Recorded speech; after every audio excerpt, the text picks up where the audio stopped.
Iya, Assalamualaikum warahmatullahi wabarakatuh. Ketemu lagi untuk di video asistensi kali ini.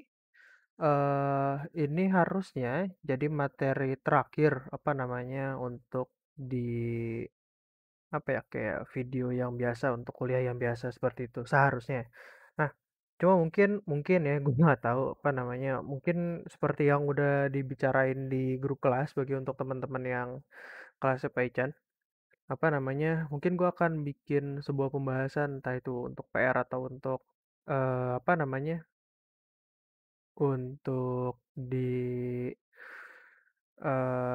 soal-soal tahun lalu atau kuis nanti, entahlah kita lihat aja. Cuma ya gue akan usahakan, cuma gue nggak janji tuh.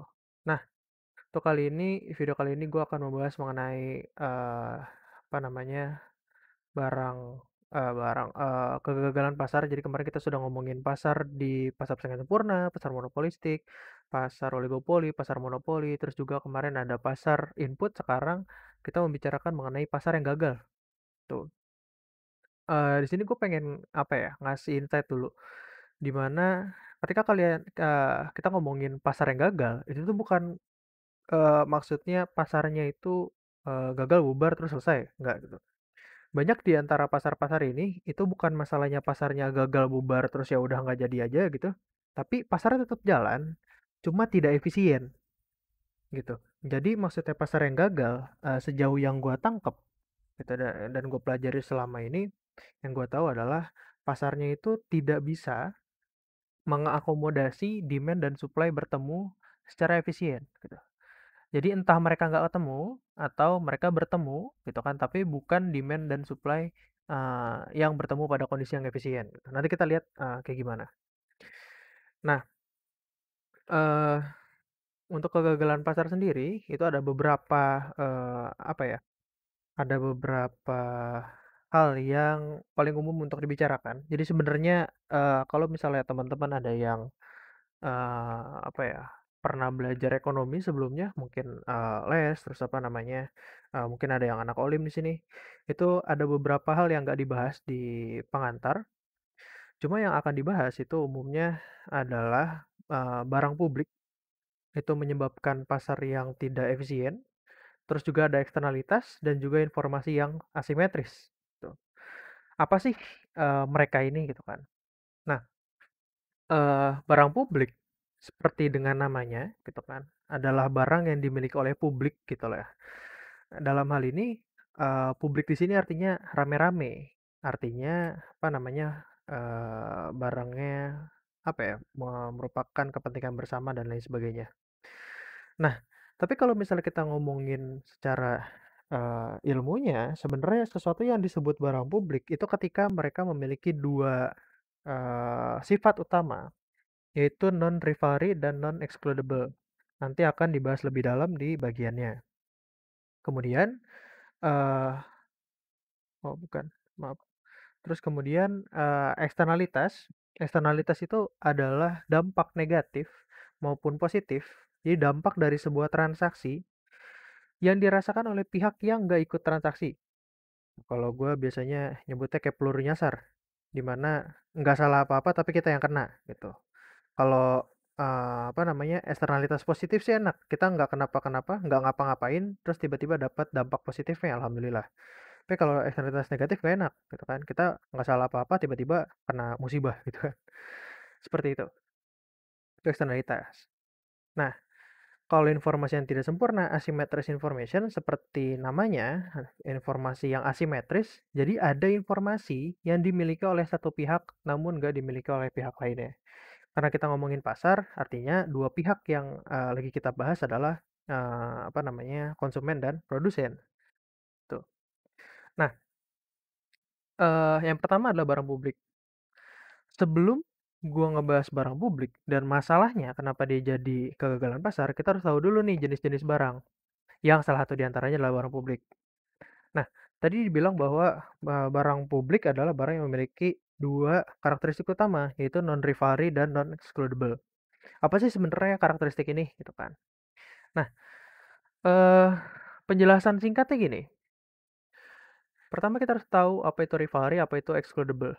Rivalry sebagaimana rival gitu kan, itu, kayak ada 2 atau lebih pihak yang mana punya tujuan yang sama, gitu kan. Kalau misalnya lu punya rival dalam belajar misalnya gitu, ketika lu berada di atas dia, lu bangga, dia sedih gitu kan. Kalau misalnya, eee sebaliknya ya kondisinya juga sebaliknya gitu kan, dia yang, berjaya gitu, kita yang kalah dan lain sebagainya.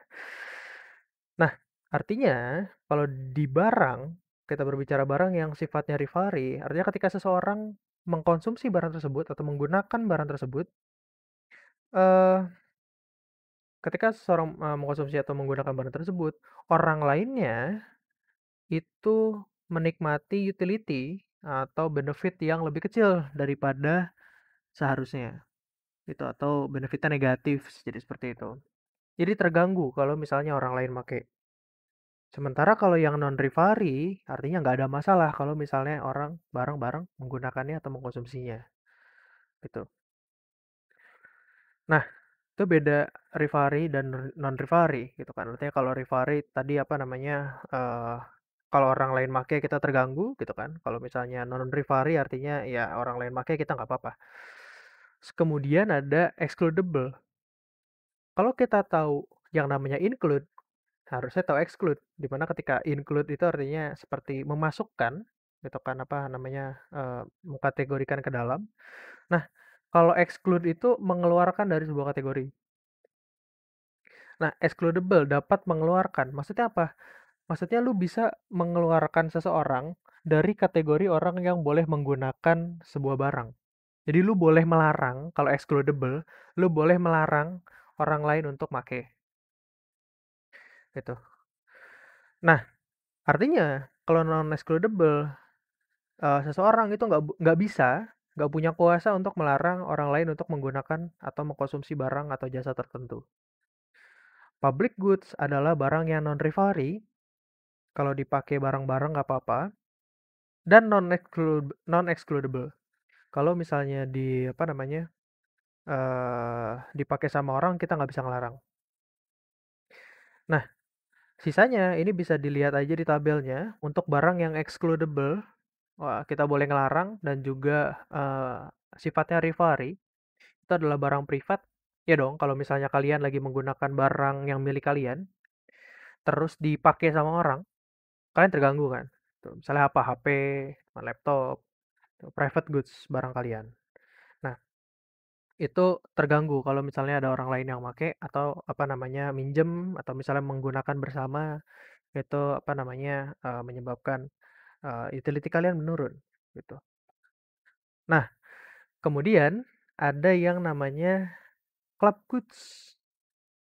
Club goods itu artinya barang, apa ya, kalau gue biasanya bilangnya seperti barang kelompok gitu, di mana, eee, kita juga bisa melarang seseorang untuk menggunakan. Jadi, orang-orang yang tergabung dalam klub tersebut yang bisa make, tapi kalau orang-orang klub itu make bareng-bareng itu nggak apa-apa. Nah, contoh club goods nih apa? Umumnya yang biasa jadi contoh kalau untuk di buku, club goods itu adalah jalan tol. Kenapa? Jalan tol itu bisa melarang orang lain untuk masuk, kalau nggak mau bayar. Kalau di Indonesia kalau pakai motor, gitu kan, dan lain sebagainya. Nah, orang nggak boleh pakai jalan tol kalau misalnya mereka nggak mau bayar dan nggak mau, apa, nggak pakai mobil. Nah, tapi non-rivalry, di mana ketika misalnya gue, dari rumah gue pengen ke Jakarta lewat jalan tol gitu kan, naik mobil, dan juga misalnya ada orang lain yang, dengan tujuan yang sama, ya nggak apa-apa, gitu kan, sama-sama bakal nyampe Jakarta.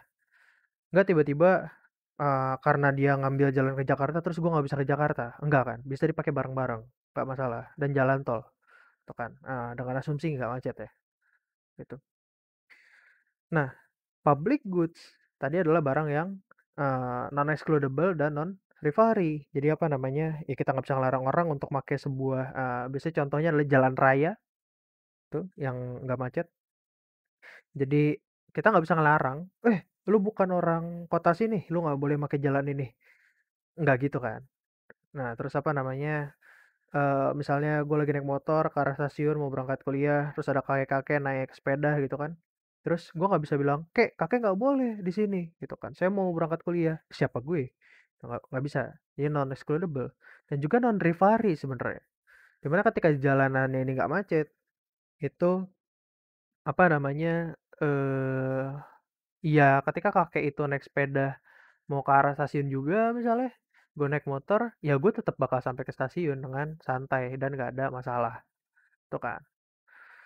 Nah, yang agak unik nih sebenarnya common resource, di mana common resource itu adalah barang yang rivalry tapi non excludable.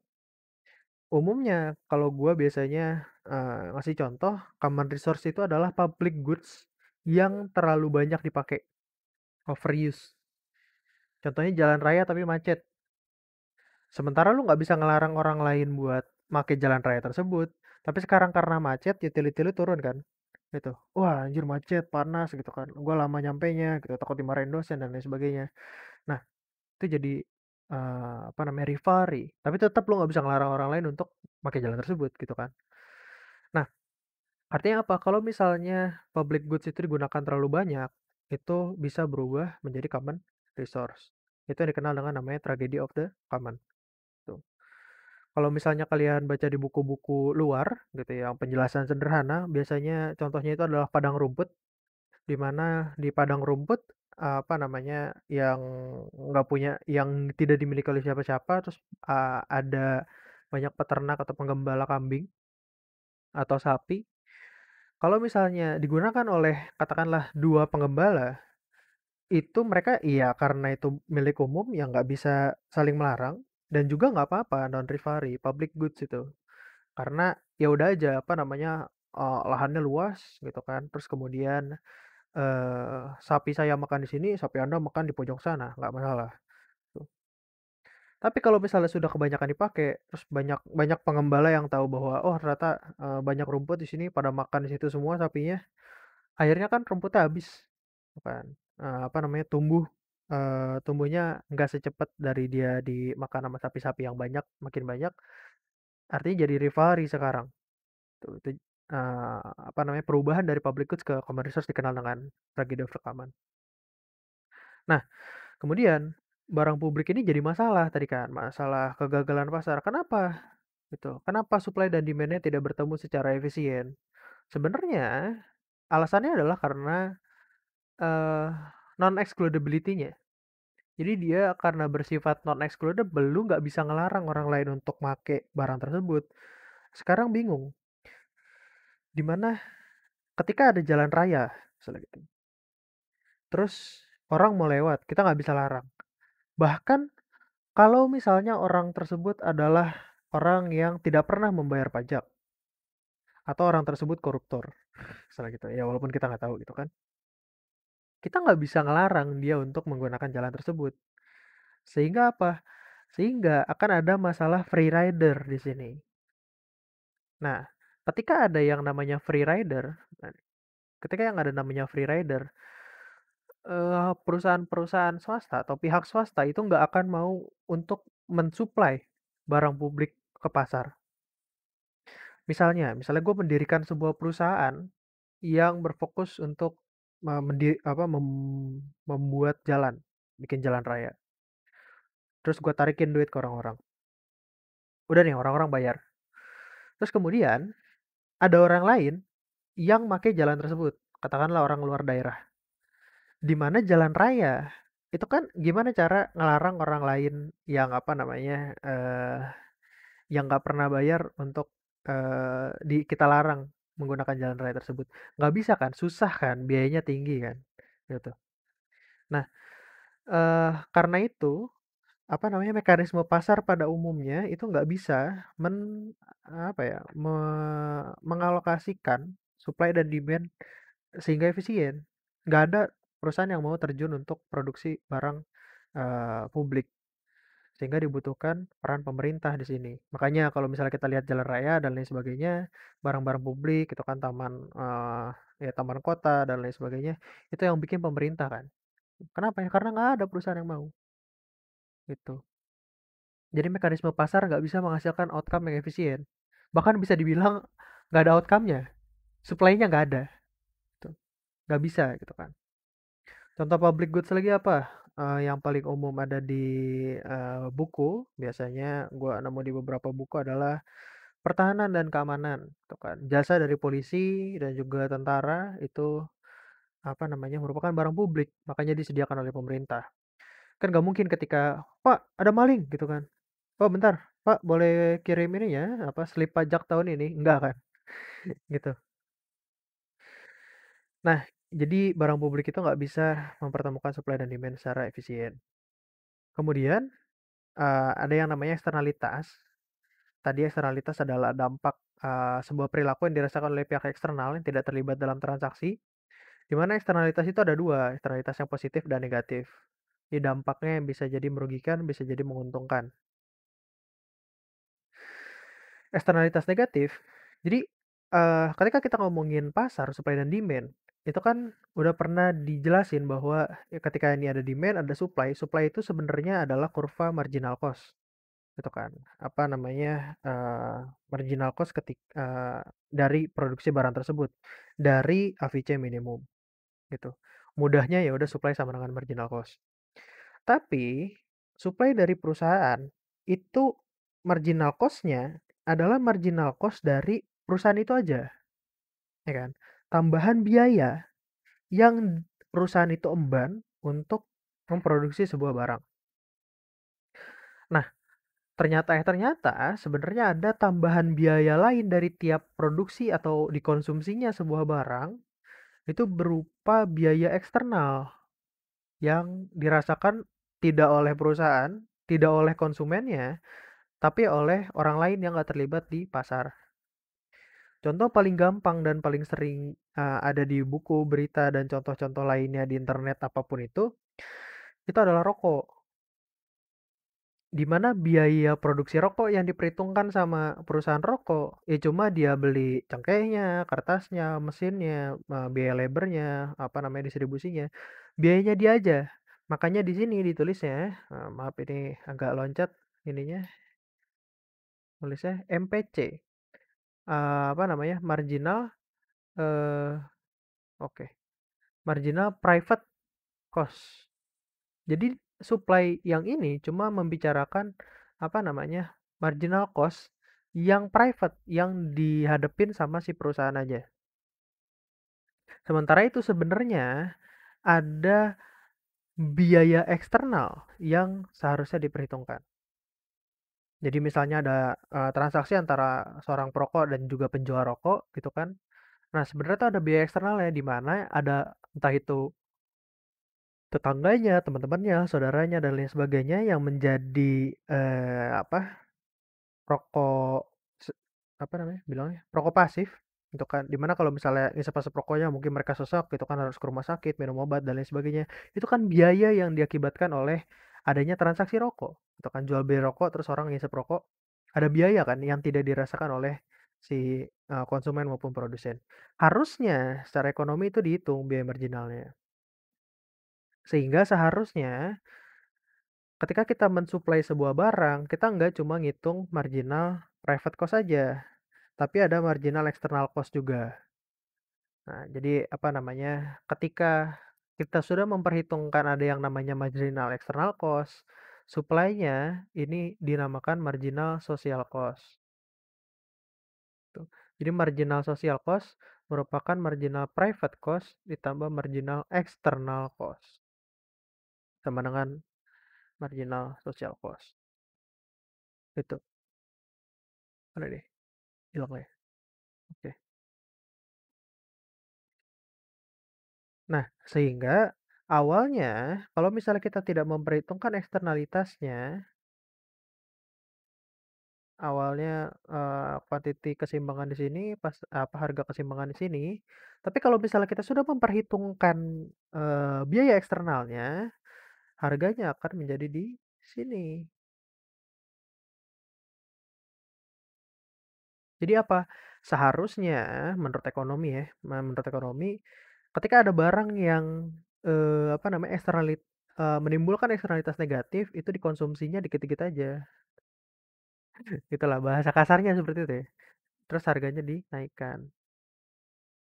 Itu harusnya titik yang efisien tuh di sini, bukan di sini. tuh. Nah, ini kalau eksternalitas negatif, gimana kalau eksternalitas positif? Ada, dampak positif yang dirasakan oleh orang yang tidak ikut belanja atau misalnya tidak ikut jualan, gitu kan. Nah, gimana?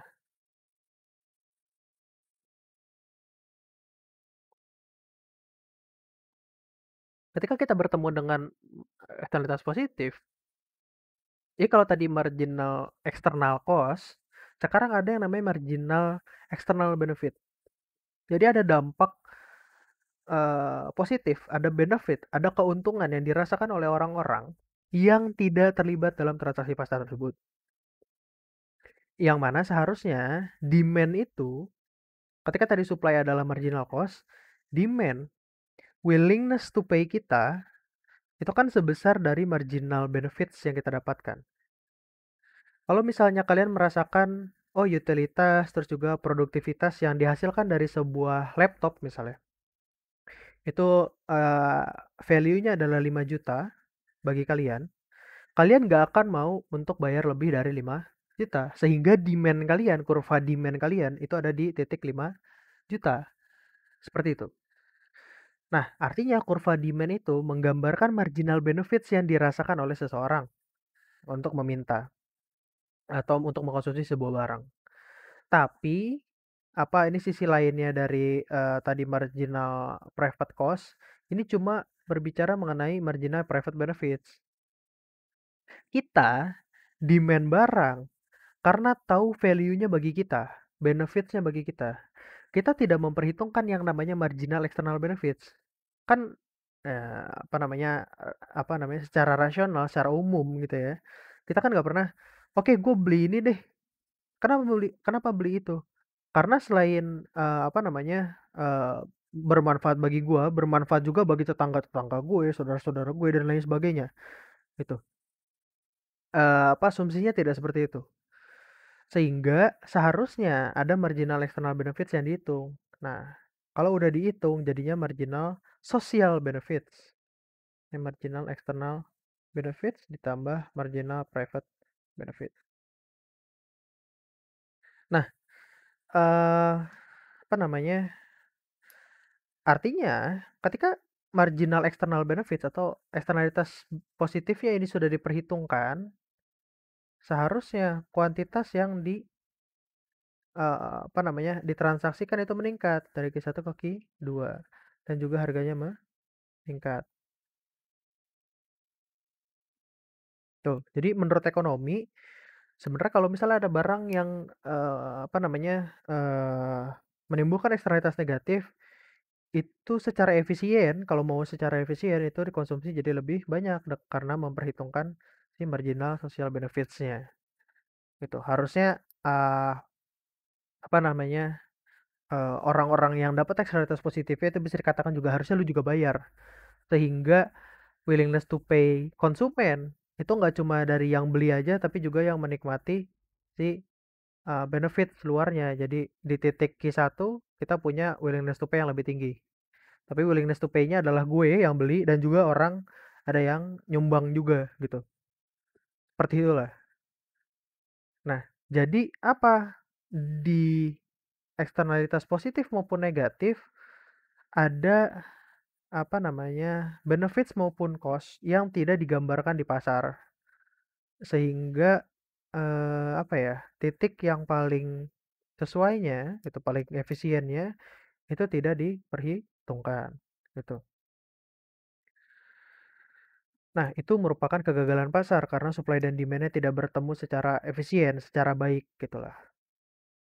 Nah, kemudian ada yang namanya asymmetric information, di mana asymmetric information atau informasi tidak sempurna atau tidak simetris, itu tadi adalah informasi yang dimiliki oleh satu pihak, ada informasi yang dimiliki oleh satu pihak tapi tidak dimiliki oleh pihak lainnya.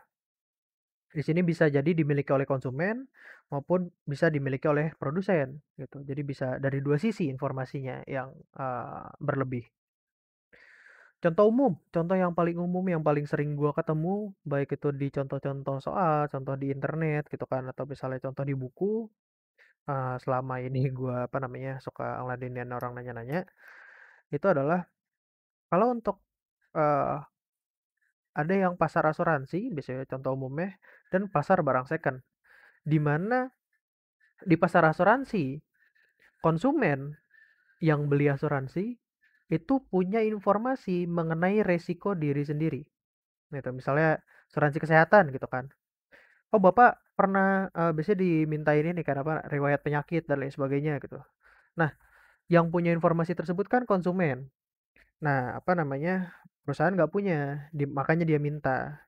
Nah, masalahnya bisa ditipu-tipu gitu kan, bisa apa namanya, dipalsu-palsuin dan lain sebagainya. Nah, ini yang buruk sebenarnya. Nah, nanti bisa menyebabkan kegagalan pasar. Ini artinya apa? Di pasar asuransi itu konsumen punya informasi yang lebih banyak daripada si produsen, gitu kan. Nah, kemudian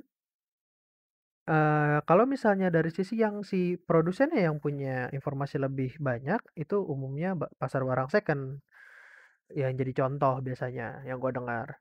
Itu adalah produsen punya informasi mengenai barangnya ini, barang second, gitu kan. Nah, sebagai contoh, misalnya kalian beli apa namanya, beli mobil, motor, atau HP second gitu kan.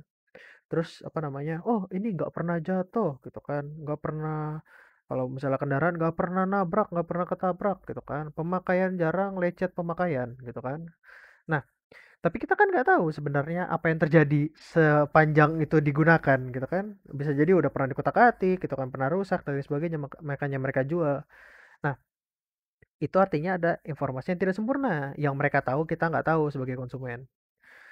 Nah, ini juga menyebabkan inefisiensi gitu. Nah, apa namanya, pasar buah pun begitu umumnya. Nah, ini ada yang, unik sebenarnya di apa namanya, masalah asymmetric information ini, ada yang dikenal dengan Lemons Problem. Gue lupa siapa yang mengobservasi, tapi ada seorang gue lupa, seingatku sih ekonom, dia mengobservasi bahwa ada asymmetric information di pasar lemon katanya. Makanya, apa namanya, sebutan untuk seterusnya, digunakan Lemons Problem, gitu. Di mana orang nggak tahu lemon itu rasanya asam enak atau asam yang rada manis-manis yang enak gitu loh, tuh. Nah, yang tahu cuma si pedagangnya, gitu kan. Nah, sehingga asymmetric information ini menyebabkan lemons problem di mana ya apa namanya si konsumennya nggak tahu gitu kan. Terus si produsennya tahu. Nah, kemudian lemons problem ini bisa menyebabkan hal yang namanya adverse, kok getar-getar gini tulisannya? Selection. Adverse selection itu apa? Sejauh yang gue pahami, adverse selection itu maksudnya adalah pilihan yang salah gitu. Jadi karena lu nggak tahu informasinya, lu kalau di Pengbis harusnya kalian belajar ada yang namanya bounded rationality gitu. Kalian sudah, oh ini udah pilihan paling bener nih gitu kan. Tapi karena informasinya nggak sempurna, itu sebenarnya pilihannya salah gitu. Nah, contohnya apa?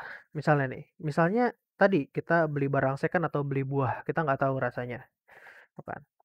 Nah, mungkin gue gambar di sini, ada quantity, ada harga, supply, demand. Kita merupakan seorang konsumen dari barang second maupun si buah, gitu kan. Nah, kita taunya barang ini bagus, gitu kan, sesuai dengan apa yang diomongin sama si penjual. Sampai rumah, ternyata kita ngecek bahwa barangnya jelek gitu kan, apa namanya, tidak sesuai dengan ekspektasi kita. Kalau buah rasanya nggak enak, asam gitu kan, atau misalnya udah ada busuk-busuknya dan lain sebagainya gitu kan, ya kalau nggak rajin milih.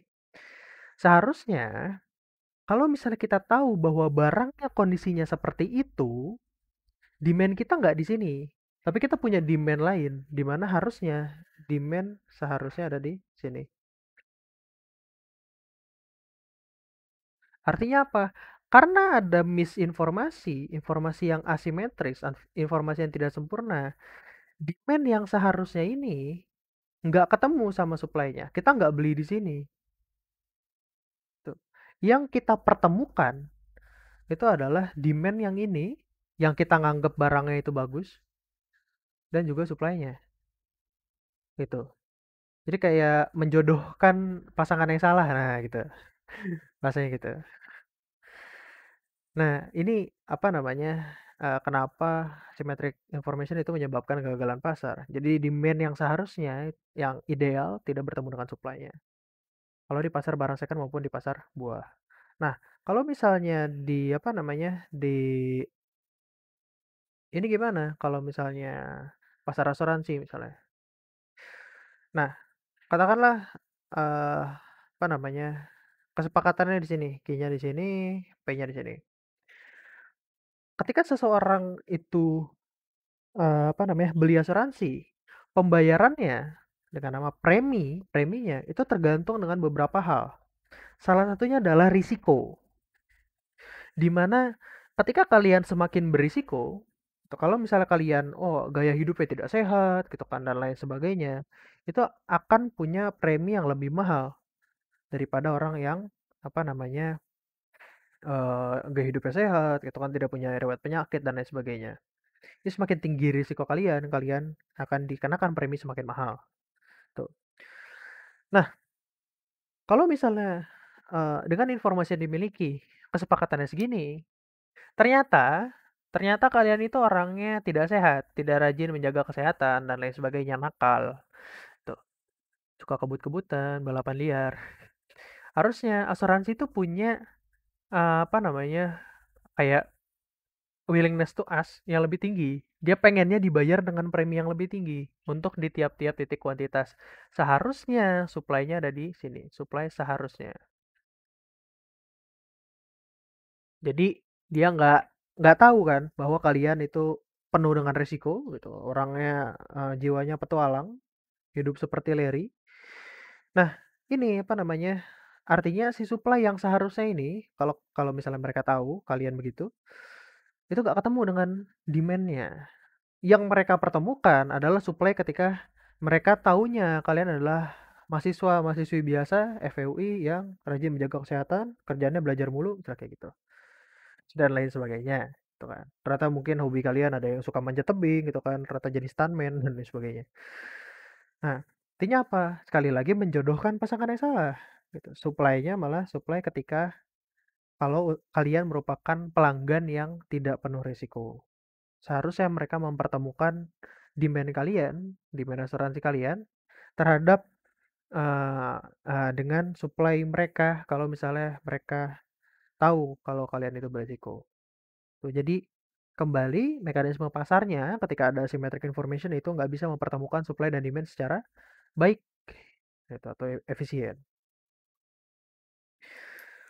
Nah, kemudian ada monopoly power. Ini tadi nggak gua sebut di ini, di apa namanya, di yang awal, di daftar awal. Cuma kekuatan monopoli itu apa namanya, menyebabkan inefisiensi juga, yang mana sudah dibahas beberapa kali dalam asistensi dan juga perkuliahan. Di mana kekuatan monopoli, monopoli power, itu menyebabkan biaya sosial, inefisiensi, yang dikenal dengan debt weight loss, atau kesejahteraan yang hilang, merugikan konsumen, menyebabkan perekonomian secara umum juga rugi, itu kan karena ada kesejahteraan hilang, dan lebih jauh apa namanya tidak memungkinkan adanya kompetisi yang berpotensi menimbulkan inovasi. Jadi dia menghalangi inovasi lebih lanjut dari barang-barang atau jasa yang diperjualbelikan. Kalau misalnya seharusnya bisa terjadi kalau misalnya kompetitif. Tuh. Artinya apa? Ya kekuatan monopoli ini punya apa ya? Menimbulkan inefisiensi, tuh kan? Yang mana artinya kegagalan pasar. Pasarnya gagal atau pasarnya tidak sempurna lah seperti itu. Nah, kalau kita menemukan kegagalan pasar, apa sih solusinya gitu kan? Solusinya itu ada beberapa. Umumnya ekonom yang pemikirannya ke kanan itu yang pro pasar bilang, "Oh, pemerintah jangan ikut campur," gitu kan, kayak si Adam Smith gitu kan. "Oh, udahlah pemerintah nggak usah ngapa-ngapain," gitu kan. Nah, serahkan saja pada mekanisme pasar, invisible hand. Tuh. Nah, tapi pada kondisi terjadinya kegagalan pasar ini, peran pemerintah untuk meminimalisir inefisiensi jadi penting. Sebagai contoh tadi, ketika nggak ada yang mau supply di public goods, ya pemerintah lah akhirnya yang harus supply. gitu kan. Ketika nggak ada, apa namanya, yayasan atau, perusahaan-perusahaan yang mau bangun sekolah di daerah terpencil, karena biayanya mahal, terus entar anak yang sekolahnya sedikit, nggak bisa bayar gitu kan. Nah, itulah perannya pemerintah, bikin sekolah-sekolah negeri di daerah, gitu kan. Nah, apa aja sih yang bisa dilakukan oleh pemerintah? Pemerintah bisa menerapkan pajak. Jadi ada pajak yang dikenal dengan nama pajak Pigovian tax. Jadi pada kasus eksternalitas negatif, dapat secara nggak langsung memperhitungkan biaya eksternal pada mekanisme pasar. Kita sudah belajar apa yang terjadi ketika apa namanya pasar itu dipajakin. Nah, katakanlah ketika di supply, di demand, terus seharusnya karena ada eksternalitas negatif, seharusnya supply ada di sini. Supply eksternalitas negatif. Uh, hampir aja. Nah, seharusnya titiknya di sini, gitu kan? Apa namanya? Tapi yang terjadi ada di sini.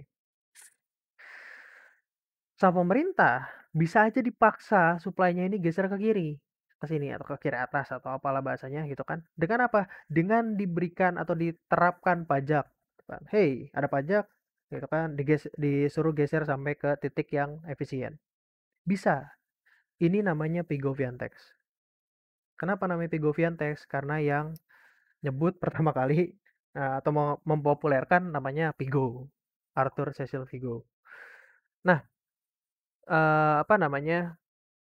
eh contoh contoh yang bisa diperhatikan secara dekat dengan warga Indonesia gitu, masyarakat Indonesia mengenai Pigovian tax itu adalah cukai rokok. Di mana rokok punya eksternalitas negatif tadi gitu kan, menyebabkan penyakit bagi orang-orang yang merokok pasif gitu kan dan lain sebagainya. Itu diberikan cukai, dipaksa untuk suplainya geser ke kiri. Kemudian kerugian dari orang-orang yang punya penyakit atau misalnya harus berobat karena ini, karena dampak negatif dari rokok, itu sebagian besarnya di-cover oleh pemerintah melalui BPJS Kesehatan. Jadi coba aja baca, apa namanya, gue pernah baca bahwa BPJS itu sebagian apa namanya pendanaannya kan dari pemerintah, yang mana pemerintah itu ada pendapatan cukai dari rokok. Tuh. Nah, itu jadi apa namanya seolah-olah seperti ini. Kalau misalnya ada, misalnya apalagi contohnya, ada pencemaran misalnya, ada sebuah perusahaan yang karena nggak bisa ngolah limbah, tapi harus buang limbahnya ke sungai atau kemana gitu kan, ke sebuah aliran, apa namanya, merugikan masyarakat sekitar. Ya udah, sama pemerintah disuruh bayar, bayar segini, tapi nanti eksternalitasnya gue yang ngurus. Gitu. Entah pemerintah apa namanya nyumbang dana ke apa namanya LSM suruh bersihin gitu kan. Atau misalnya ada program-program pemerintah yang apa namanya meremedi limbah tersebut sampai bisa apa namanya bisa dikembalikan ke alam dan lain sebagainya. Itu adalah dasar dari Pigovian tax. Kalau subsidi ini bisa memaksa si demand-nya geser ke kanan ketika berada di kondisi ada eksternalitas positif. Jadi karena di eksternalitas positif itu kan tadi kayak gini ya, seharusnya diperhitungkan demand sama dengan marginal social benefits. Nah, karena diberikan subsidi, pemerintah bisa memaksa demand ini geser ke sini sampai ke titik sini. Gitu. Apakah namanya apa namanya Pigovian subsidy? Enggak. Gitu. Cuma kan ya subsidi adalah pajak yang inilah ya, yang negatif bagi pemerintah, sama aja lah.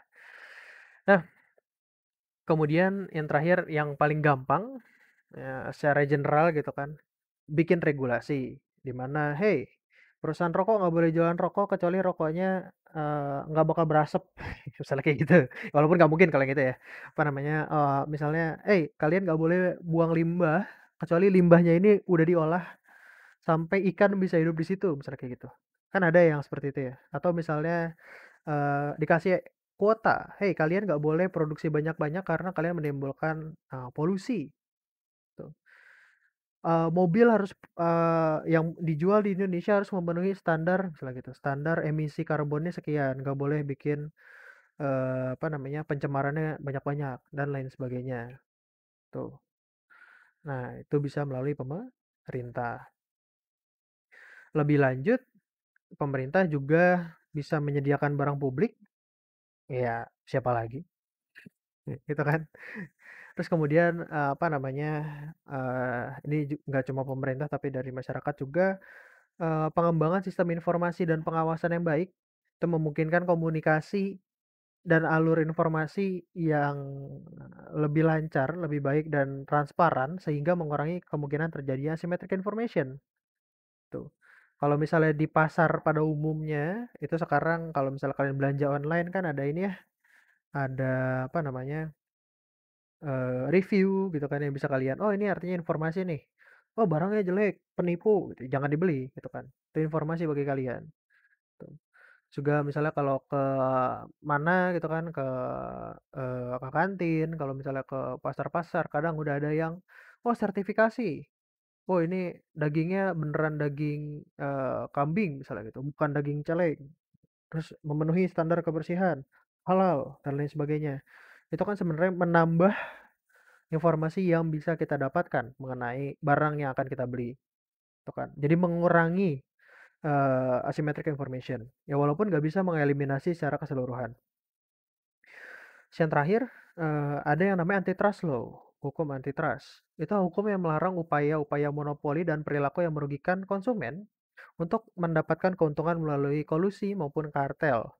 Nah, ini yang, untuk teman-teman yang, apa namanya, kemarin nonton dan juga gua, sarankan, cobalah cari, apa namanya, antitrust di Indonesia. Nah, kalau di Indonesia itu oleh KPPU, Komisi Pengawas Persaingan Usaha, itu mengenai pasar motor. Nah, ini menarik nih, apa namanya, menurut gua pribadi sih itu menarik, kasusnya karena gua suka motor, gitu. Nah, itu adalah hal-hal yang bisa apa namanya, dilakukan untuk, apa ya, meminimalisir lah, setidaknya meminimalisir, kegagalan pasar. Mungkin begitu aja untuk materi kali ini. Terima kasih untuk yang, apa namanya, apabila ada yang menonton, karena ya gitu deh, kalau misalnya ada yang bertanyakan silakan seperti biasa. Nah, semangat belajarnya dan juga, apa namanya, good luck di ujiannya, gitu. Kita ketemu lagi kalau ada kesempatan dan juga pembahasan selanjutnya. Terima kasih. Wassalamualaikum warahmatullahi wabarakatuh.